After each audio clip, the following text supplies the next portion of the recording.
Visakha Gajuwaka MEO Vishwanath suspend అయ్యారు. ప్రభుత్వ నిధులు దుర్వినియోగంతో పాటు మహిళా ఉపాధ్యాయులపై అసభ్యకరంగా ప్రవర్తించారని ఎంఈఓపై ఆరోపణలున్నాయి.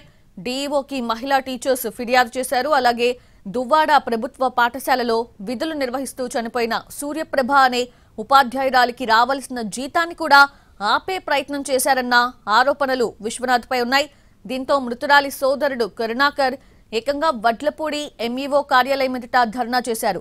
ఎంఈఓ విశ్వనాథ్ ఆకృత్యాలు ఫిర్యాదులపై విచారణ జరిపిన ఉన్నతాధికారులు ఆ ఆరోపణలన్నీ నిజమని తేల్చారు.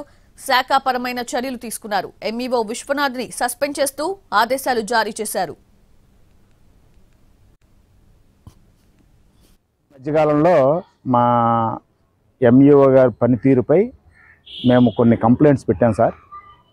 దానికి ఎంఈఓ గారిని ఈరోజు సస్పెండ్ చేయడం జరిగింది సార్. అధికారులు ఆయన చేసే పనుల వలన కొన్ని అసంబద్ధమైన పనులు చేయడం వలన ఆయన్ని సస్పెండ్ చేయడం జరిగిందండి అధికారులు.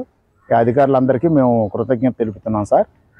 ఎందుకంటే ఆయన ఇక్కడ కొన్ని అసందర్భమైన కార్యక్రమాలు చేయడం వలన కొంతమంది టీచర్సు, ముఖ్యంగా మహిళా టీచర్సు చాలా ఇబ్బంది పడ్డారు సార్.